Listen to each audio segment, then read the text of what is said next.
Hey guys, how you going? Hope you're all doing very well. This evening I'm going to be doing another movie review for you all. This movie is a horror film from the UK, English language, released in the year 2023, directed by Andre Overdale, and this film is called Dracula, Voyage of the Demeter. It's also known as Last Voyage of the Demeter, so if you can't find it under one title, please look for it under the other. So the story is based on a chapter of Bram Stoker's Dracula, where a crew are setting sail from Eastern Europe with a mysterious cargo. Before they get to the destination, the cargo becomes loose, and now it's a fight for survival. So whether or not the crew members make it to the destination, something you're going to have to find out for yourself, because that's as far as I'm going with my synopsis. Now my thoughts on Dracula, Voyage of the Demeter. To say that I was excited for this movie was an understatement for a few reasons. Number one, Andre Overdale is one of my favourite directors. He created a movie called Troll Hunter that is one of the most entertaining movies that you will ever see. The mythology on that movie, the charm of the film was just absolutely fantastic. So since then he's gone on to make movies such as The Autopsy of Jane Doe with Emile Hirsch and Brian Cox. That was very effective and unnerving. And his other movies, although they haven't been up to the Troll Hunter standard, they've still been very consistent. And so to have the director at the helm of Bram Stoker's Dracula, I thought to myself, alright, this is a recipe for success. And to actually have the focus on one specific chapter instead of a broad sense of Dracula, I thought that was even better, because the overall concentration is going to be even more, instead of actually trying to cover too much. And so to have that level of vulnerability in the film, I thought was fantastic. And the first quarter of this movie worked very well because of that vulnerability. And the vulnerability is emphasised based on the fact that they're in the middle of the ocean. So the middle of the ocean is like being up in space or up in the air in an aeroplane.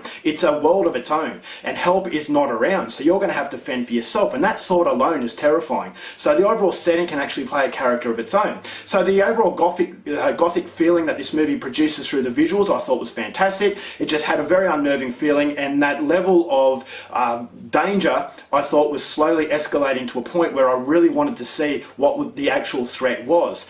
But unfortunately, to say that I was disappointed with the end result is an even bigger understatement, because when you actually visualise the threat, this is where it becomes laughably bad.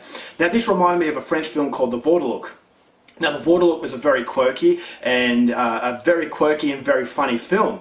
I didn't really love that movie, but it stayed true to the tone, and I thought the visualising aspects of that movie actually stayed true to the quirky style and that comedic tone, whereas this movie is taking itself way too seriously for what you're actually visualising. The CGI was absolutely horrible, and I don't know what happened, because the CGI in Troll Hunter was fantastic, but this movie, once you actually visualise the threat, this is where things go downhill rapidly, because that sense of danger, that sense of suspense is completely destroyed.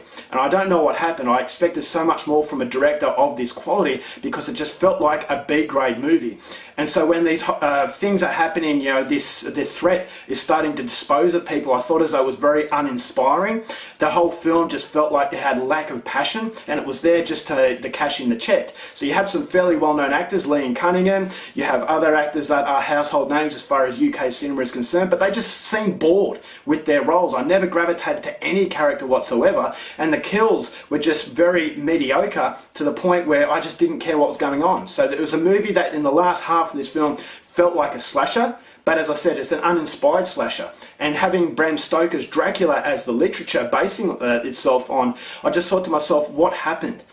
And so the whole film just loses focus in the second half. I thought the focus in the first quarter was fantastic, but unfortunately it just loses itself to a point where it became one of the most disappointing movies that I've seen in a very, very long time. So by the end, I'd well and truly checked out. I didn't care what happened, and this comes across as just incredibly disappointing. I wanted to love the movie based on the fact that I love the director, but I don't know what happened here. This is by far his worst film, and as a result of that, I'm only going to give this film 1 star.